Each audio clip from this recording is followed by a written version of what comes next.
вот решил закрыть смородину, чтобы птицы не склевали ягоды, как в прошлом году.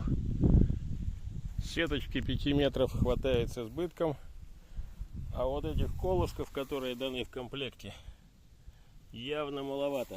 Пришлось использовать еще и вот такие скобочки из проволоки. Ладно, посмотрим, справятся птички теперь или не справятся. Сверху просто накинул на концы полимерной арматуры.